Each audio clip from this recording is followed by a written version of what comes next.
Good evening friends, welcome back to my channel Soni education point. अभी मैं आपके लिए लाया हूँ साइकोलॉजी विषय के इम्पोर्टेंट प्रश्नोत्तर जो आगामी होने वाले बोर्ड के परीक्षा के लिए महत्वपूर्ण है। तो पहला सवाल है, अभी हम लोग समझेंगे कि अभिक्षमता क्या होता है। इसको अंग्रेजी में एप्टीट्यूड कहते हैं।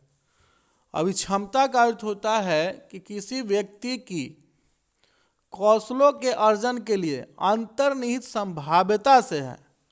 अभिक्षमता परीक्षणों का उपयोग यह पूर्व कथन करने में किया जाता है कि व्यक्ति उपयुक्त पर्यावरण और प्रशिक्षण प्रदान करने पर कैसा निष्पादन कर सकेगा।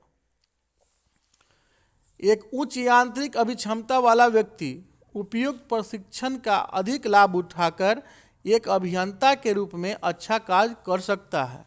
इसी प्रकार भाषा की उच्च अभिक्षमता वाले एक व्यक्ति को प्रशिक्षण देकर एक अच्छा लेखक बनाया जा सकता है, या इंजीनियरिंग उसको ट्रेनिंग देकर अच्छा एक इंजीनियर बनाया जा सकता है। उसी प्रकार दूसरा सवाल है कि अभिरुचि क्या होता है। अभिरुचि किसे कहते हैं, इसका क्या अर्थ है। तो अभिरुचि का अर्थ है कि किसी व्यक्ति द्वारा दूसरी क्रियाओं की अपेक्षा किसी एक अथवा एक से अधिक विशिष्ट क्रियाओं में स्वयं को अधिक व्यस्त रखने की वरीयता से है। विद्यार्थियों की अभिरुचि के मूल्यांकन से हमें यह निर्णय लेने में सहायता मिल सकती है कि वे किन विषयों या पाठ्यक्रमों का प्रसन्नता के साथ अध्ययन कर सकते हैं। अभिरुचि का ज्ञान हमें विकल्पों के निर्धारण में सहायता करता है, जो जीवन में संतुष्टि के साथ साथ कार्य निष्पादन को उन्नत करता है। अगला सवाल है कि व्यक्तित्व का क्या अर्थ होता है। व्यक्तित्व को हम अंग्रेजी में पर्सनालिटी कहते हैं। तो व्यक्तित्व का अर्थ होता है कि व्यक्ति की अपेक्षाकृत अस्थायी प्रकार की उन विशेषताओं से है जो उसे अन्य व्यक्तियों से भिन्न बनाती है। व्यक्तित्व परीक्षण व्यक्ति की अद्वितीय विशेषताओं जैसे व्यक्ति प्रभावी है या विनम्र, जावक है या विनिर्वर्तित, संवेगतः स्थिर है या तुनक मिजाज। कोई व्यक्ति तुनक मिजाजी होता है, कोई विनम्री होता है, किसी बात का तुरंत उसमें जो है गुस्सा आ जाता है आदि का मूल्यांकन करने का प्रयास करता है। व्यक्तित्व मूल्यांकन हमें किसी व्यक्ति के व्यवहारों की व्याख्या करने में सहायता प्रदान करने के साथ साथ यह पूर्व कथन करने की क्षमता प्रदान करता है कि व्यक्ति भविष्य में कैसा व्यवहार करेगा। अगला प्रश्न है कि मूल्य से आप क्या समझते हैं। मूल्य क्या होता है। तो मूल्य यानी अंग्रेजी में इसको वैल्यू कहते हैं। आदर्श व्यवहारों के संबंध में व्यक्ति की अस्थायी विश्वास होते हैं। व्यक्ति की मूल्य उसके जीवन में व्यवहारों के लिए एक मानक निर्धारित करते हैं और उन्हें निर्देशित करते हैं। मूल्यों द्वारा ही व्यक्ति दूसरे व्यक्तियों के व्यवहारों के औचित्य का मूल्यांकन करता है। मूल्यों के मूल्यांकन में हम किसी व्यक्ति में प्रभावी मूल्यों का निर्धारण करते हैं। जैसे उदाहरण के लिए मूल्यांकन द्वारा हम यह जानना चाहते हैं कि किसी व्यक्ति में राजनीतिक, धार्मिक, सामाजिक, आर्थिक आदि मूल्यों में से कौन सा मूल्य उसके व्यवहार को निर्देशित करने हेतु प्रभावी रहता है। अर्थात उस व्यक्ति में जो है सामाजिक, धार्मिक, आर्थिक कौन सा मूल्य उसको उसके व्यवहार में है। इस प्रकार अगला प्रश्न है कि मनोवैज्ञानिक परीक्षण। मनोवैज्ञानिक जो है परीक्षण क्या होता है उसको हम लोग जानेंगे। मनोवैज्ञानिक परीक्षण में जो है अभी हम लोग जो है मनोवैज्ञानिक परीक्षण के बारे में जानते हैं कि मनोवैज्ञानिक परीक्षण जो है व्यक्ति की मानसिक तथा व्यवहार परक विशेषताओं का वस्तुनिष्ठ तथा मानकीकृत मापक होता है। सभी मनोवैज्ञानिक विशेषताओं जैसे बुद्धि, अभिक्षमता, कि सभी बीमाओं के मापन के लिए वस्तुनिष्ठ परीक्षण विकसित किए जा चुके हैं।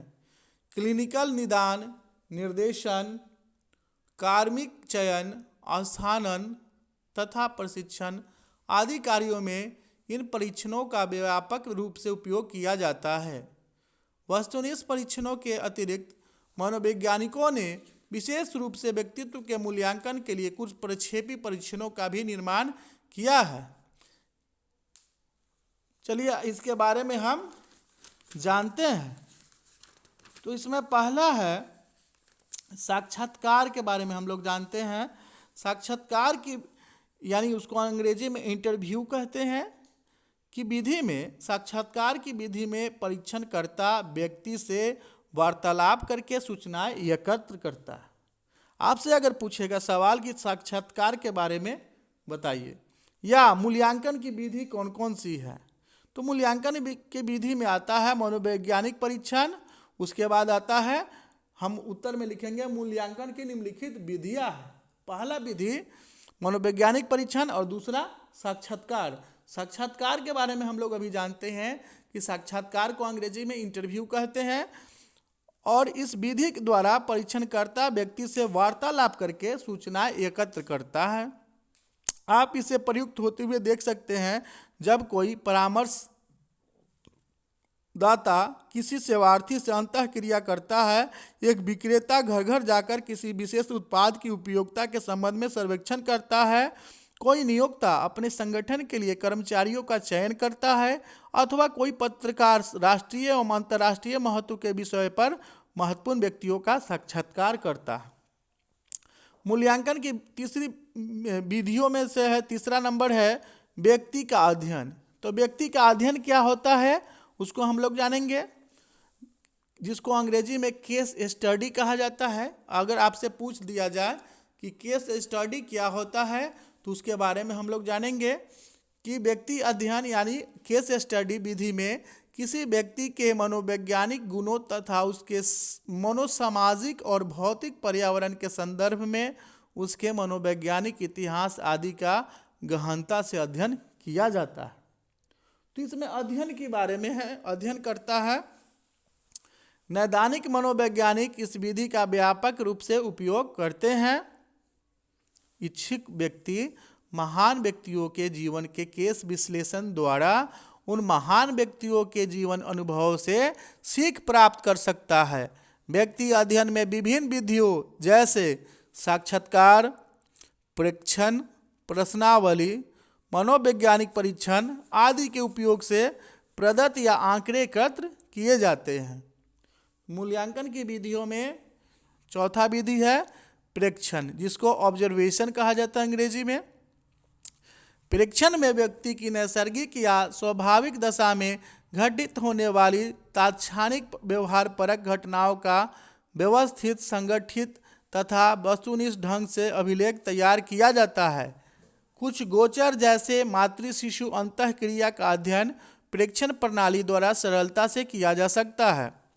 प्रेक्षण प्रणाली की एक बड़ी समस्या यह है कि इसमें स्थिति पर प्रेक्षक का बहुत कम नियंत्रण होता है। इसमें क्या होता है कि बहुत कम नियंत्रण होता है और प्रेक्षण से प्राप्त विवरण की प्रेक्षक द्वारा व्यक्तिनिष्ठ व्याख्या की जा सकती है। और अगला मूल्यांकन की विधि में है आत्म प्रतिवेदन। अगर आपसे पूछा जाए कि आत्म प्रतिवेदन किसे कहते हैं या क्या होता है तो उसका हम उत्तर लिखेंगे कि सेल्फ रिपोर्ट, जिसको आत्म प्रतिवेदन कहा जाता है। आत्म प्रतिवेदन वह विधि है जिसमें व्यक्ति स्वयं अपने विश्वासों, मतों आदि के बारे में तथ्यात्मक सूचनाएं प्रदान करता है। ऐसी सूचनाएं किसी साक्षात्कार अनुसूची अथवा प्रश्नावली, किसी मनोवैज्ञानिक परीक्षण अथवा व्यक्तिगत डायरी का उपयोग करके प्राप्त की जा सकती हैं। इस प्रकार आत्म प्रतिवेदन के बारे में हम लोगों ने जाना। धन्यवाद मित्रों, आपने अपना बहुमूल्य समय दिया इन सभी जानकारी को प्राप्त करने के लिए। आपका बहुत बहुत धन्यवाद। अगर आप मेरे चैनल में नए हो तो लाइक, सब्सक्राइब और बेल आइकन दबा दें ताकि नए नए वीडियो आप तक मैं फिर से पहुंचा दूं और जल्द आपको पहुंच जाए।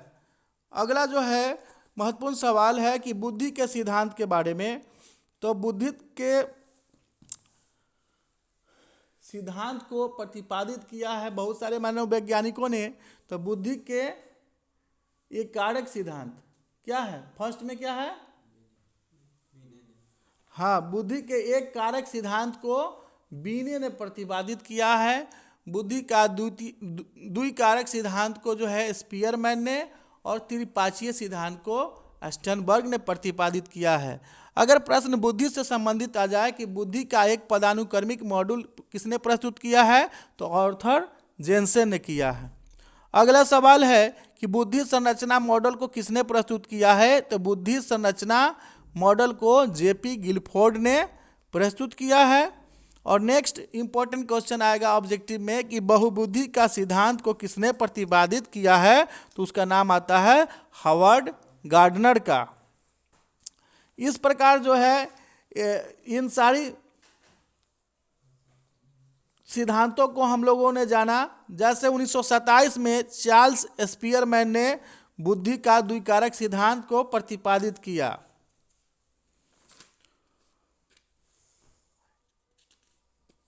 और रॉबर्ट स्टर्नबर्ग ने 1985 में बुद्धि का त्रिपाचीय सिद्धांत को प्रस्तुत किया था। उन्होंने ही बताया था स्टर्नबर्ग के अनुसार कि बुद्धि वह योग्यता है जिससे व्यक्ति अपने पर्यावरण के प्रति अनुकूलित होता है, अपने तथा अपने समाज और संस्कृति के उद्देश्यों की पूर्ति हेतु पर्यावरण के कुछ पक्षों का चयन करता है और उन्हें परिवर्तित करता है। इस सिद्धांत के अनुसार मूल रूप से बुद्धि 3 प्रकार की होती है। पहला घटकीय, आनुभाविक और सांदर्भिक। बुद्धि के त्रिपाचीय सिद्धांत यही तीनों हैं। धन्यवाद।